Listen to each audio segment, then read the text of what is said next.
Bismillahirrahmanirrahim. Assalamualaikum warahmatullahi wabarakatuh. Alhamdulillahirabbil alamin. Assalatu wassalamu ala asrofil anbiya'i wal mursalin wa ala alihi washabihi rasulillahi ajmain. Saya Yeni Sapridawati, dosen pada program studi akuntansi Fakultas Ilmu Sosial Universitas Islam Kuantan Singingi.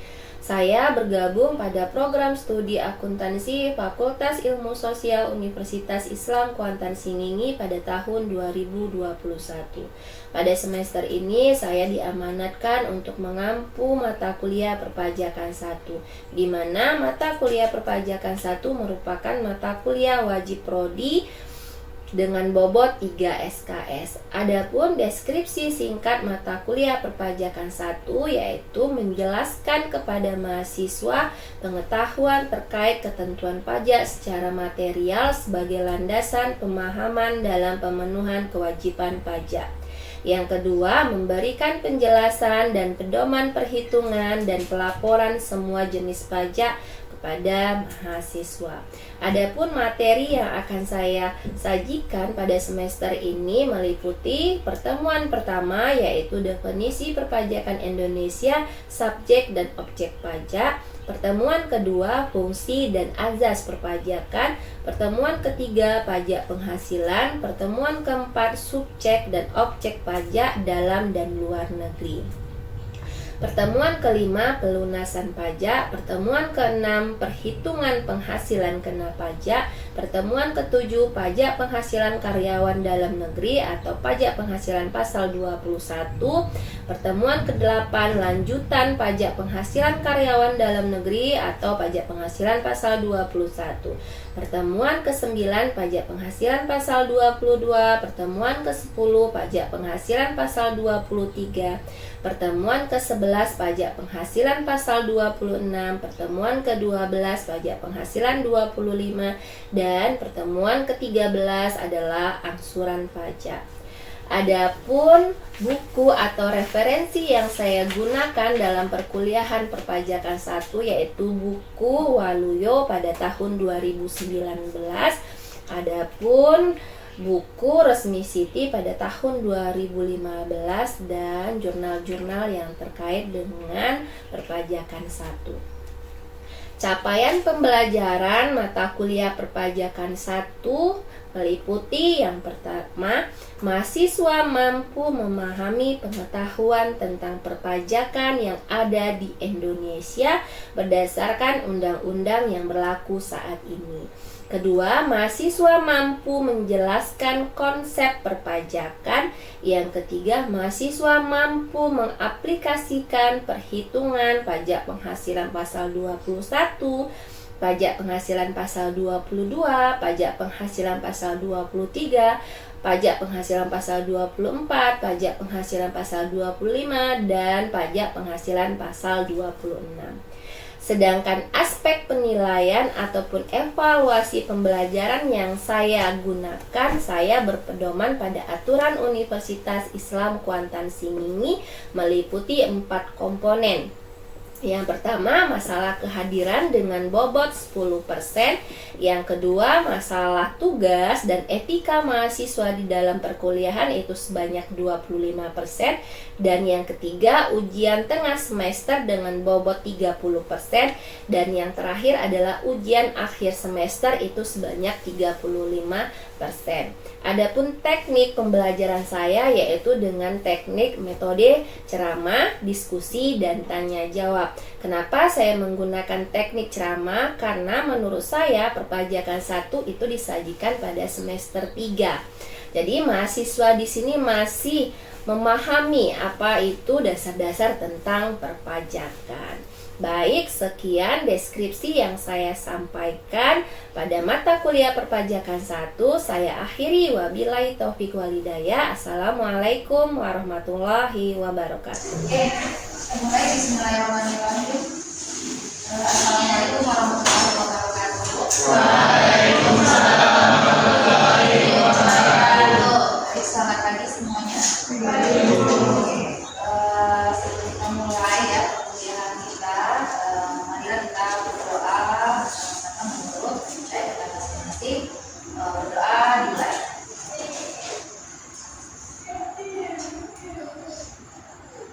selesai. Baik, kita mulai ya. Pagi ini ya, Ibu Paren juga kita udah ketemu di Ibu kemarin, sekarang juga kita ketemu lagi di pertemuan kedua ya. Baik, di pertemuan kedua ini kita akan membahas tentang pajak penghasilan ya. Dari slide yang saya tampilkan di sini adalah pajak penghasilan. Ya, pajak penghasilan itu, sorry.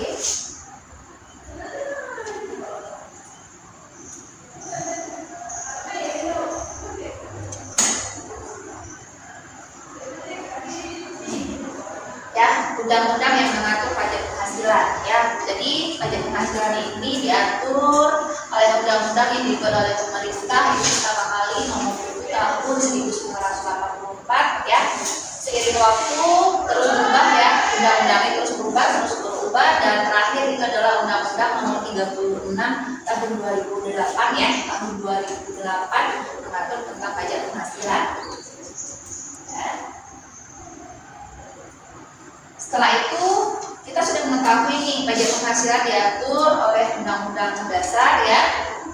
Tadi tahun berapa tadi? Tahun 2008 ya, yang terakhir tadi tentang pajak penghasilan. Selanjutnya kita akan membahas tentang siapa sih yang menjadi ya, yang akan membayar pajak penghasilan atau PPh ya, atau yang disingkat kalau di pajak itu adalah subjek pajak ya. Siapa saja yang akan menjadi subjek pajak penghasilan di sini ya. Yang pertama adalah orang pribadi, wajib pajak orang pribadi. Yang kedua, siapa lagi? Warisan yang belum terbagi. Ada lagi dalam bentuk badan, ya kan? Itu adalah subjek pajak penghasilan, ya. Selanjutnya, siapa lagi yang menjadi subjek pajak penghasilan? Itu adalah badan usaha ya. Di sini subjek pajak dapat dibedakan menjadi. Jadi di sini konsepnya BUT-nya ya, subjek pajaknya ini dapat dibedakan ya menjadi. Yang pertama, subjek pajak dalam negeri ya, yang terdiri dari pertama, yang BUT-nya ini ya, subjek pajak apa? Orang pribadi. Orang pribadinya bagaimana di sini? Ya, ini dia kriterianya ya, orang pribadi yang bertempat tinggal di Indonesia lebih dari 183 hari ya. Ada juga ya kriteria yang kedua, orang pribadi yang dalam 1 tahun pajak berada di Indonesia dan mempunyai niat untuk tinggal di Indonesia ya. Tadi adalah subjek pajak orang pribadi. Yang kedua adalah dalam bentuk badan, itu konsepnya dalam bentuk BUT ya. Yang kedua adalah subjek pajak badan. Bagaimana? Ya, badan didirikan atau bertempat kedudukan di Indonesia. Ya, pembentukannya berdasarkan ketentuan peraturan perundang-undangan. Ya, baik. Ini masih dalam bentuk badan kriterianya ya. Pada sini pembayarannya bersumber dari anggaran pendapatan dan belanja negara atau anggaran pendapatan dan belanja daerah. Ya, itu dalam bentuk BUT. Tadi kan wajib pajak orang pribadi, ya, badan. Apalagi yang ketiga adalah dalam bentuk warisan. Sedang ya, warisan yang belum terbagi.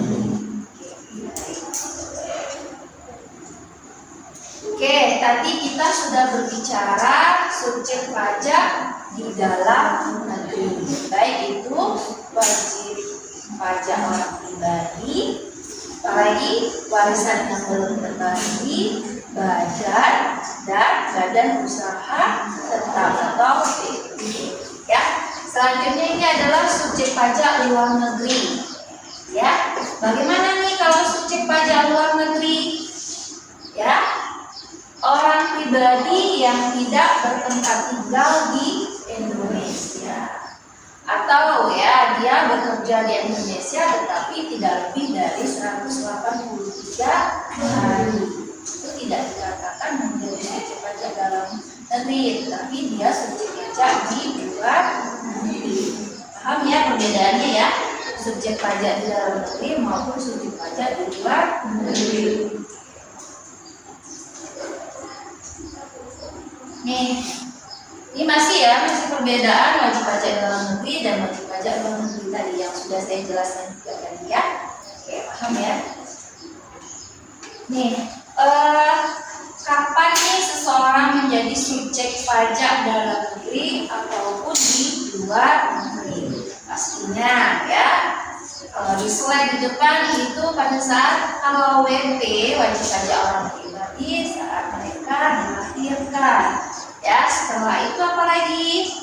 Saat mereka atau wajib pajak orang pribadi atau badan bertempat tinggal di Indonesia. Itu adalah subjek pajak di dalam negeri. Kalau badan bagaimana? Ya, pada saat didirikan, ya kan? Sudah beroperasi dia di dalam negeri. Itu adalah subjek pajak di dalam negeri. Kalau di luar negeri bagaimana? Jadi ya, kriterianya juga sudah saya jelaskan ya sebelumnya. Oke. Kapan dia berakhir? Tadi kan pada saat dia menjadi subjek pajak. Ini kapan dia tidak menjadi subjek pajak? Pastinya ya, wajib pajak orang pribadi itu pasti pada saat negara. Apalagi kalau badan pada saat dia dibubarkan, tidak beroperasi lagi, ya, paham ya? Tadi kan kita sudah berbicara yang menjadi subjek pajak ya di dalam negeri maupun di luar negeri. Ada juga nih ketentuan ya subjek pajak. Ada ketentuan yang tidak menjadi subjek pajak baik itu di dalam negeri maupun di luar negeri. Siapa aja ini? Ya, kantor perwakilan negara asli di negara kita contohnya ada kantor ya. Perwakilan yang dari Malaysia mereka mendirikan atau membangun ada kantornya di dalam negeri itu tidak dijadikan subjek pajak di dalam intinya dia tidak menjadi subjek pajak ya. Oke, apa lagi? Organisasi internasional ya, organisasi internasional itu tidak menjadi subjek pajak dengan ketentuan atau syarat ya. Indonesia menjadi anggota organisasi tersebut, ya kan, organisasi internasional. Setelah itu tidak menjalankan usaha. Jadi organisasi internasional ini tidak menjalankan usaha atau kegiatan lain untuk memperoleh penghasilan dari Indonesia. Itu tidak dikatakan ya tidak menjadi subjek pajak.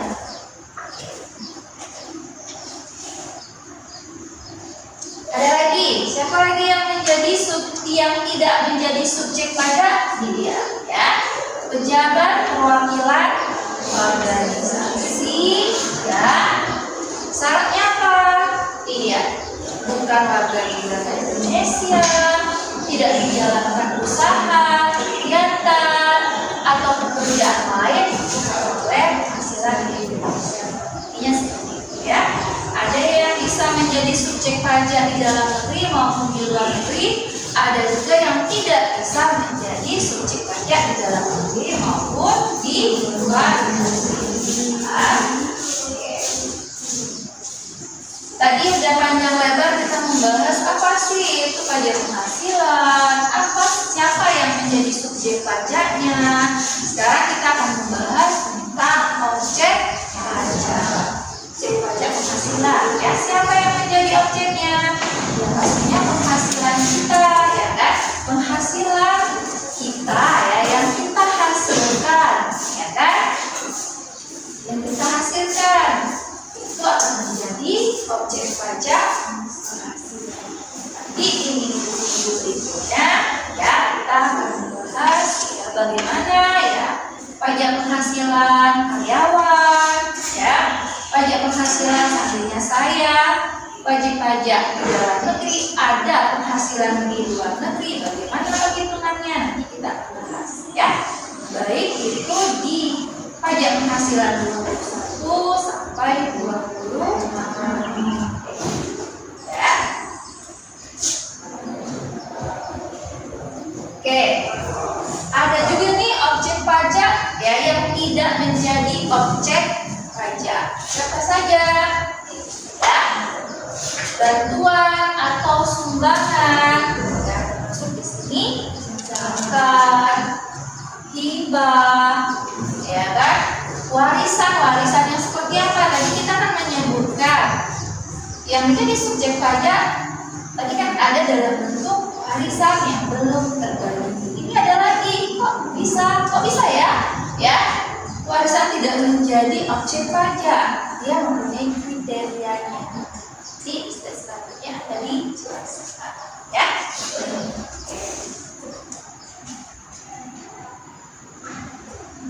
Oke, langsung aja kita masuk ke penghasilan tidak kena pajak, ya. Jadi masyarakat di sini kan banyak beranggapan penghasilan saya dalam 1 tahun yang bagaimana nih yang bisa dikenakan pajak, kan? Apakah yang saya punya penghasilan cuma di bawah 50 juta dalam 1 tahun harus juga membayar pajak? Kan? Bagaimana konsepnya ya? Kalau kita di sini masyarakat Indonesia, ya, yang punya kesadaran pajak, mereka tetap melaporkan, ya, penghasilannya dalam 1 tahun, walaupun penghasilannya tidak wajib untuk membayar pajak. Tetap kita laporkan walaupun ya pajak kita nihil atau tidak ada yang dibayar. Ya, di sini besarnya penghasilan tidak kena pajak setahun yang berlaku saat ini. Ada berapa poin? 3, ya. 54 juta untuk diri wajib pajak orang pribadi. Beda lagi nanti dalam bentuk badan, ya. Ini kajian kita adalah orang pribadi. Setelah itu, ya, seandainya WP orang pribadi itu sudah menikah, ada lagi tambahannya yaitu 4.500.000 seandainya dia sudah menikah.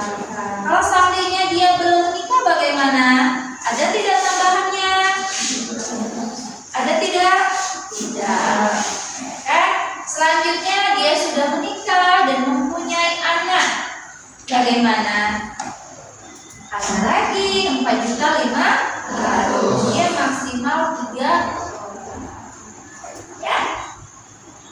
Kalau seandainya dia mempunyai anak 1, A1, A2. Ya, paham ya? Oke.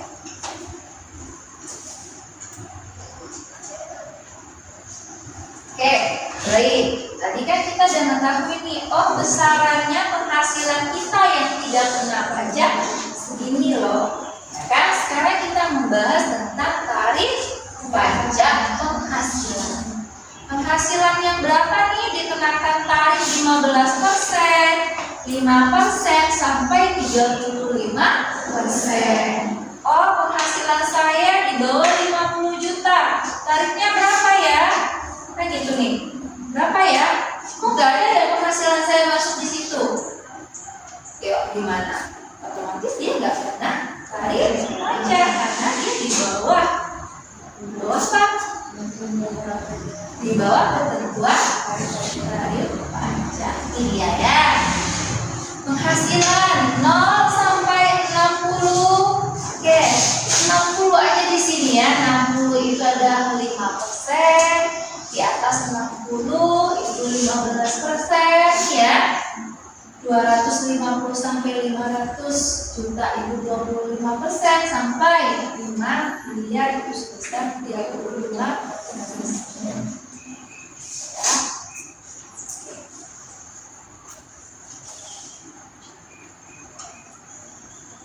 Nah, ini dalam bentuk badan. Ya, wajib pajak badan dalam negeri dan badan usaha itu ya. Tarif pajak ya yang diterapkan atas penghasilan kena pajak bagi wajib pajak badan dalam negeri dan BUT sebesar 28%. Ya, tarif pajak ya bagi wajib pajak badan dalam negeri dan bentuk usaha tetap mulai berlaku sejak tahun 2010. Ya, sekarang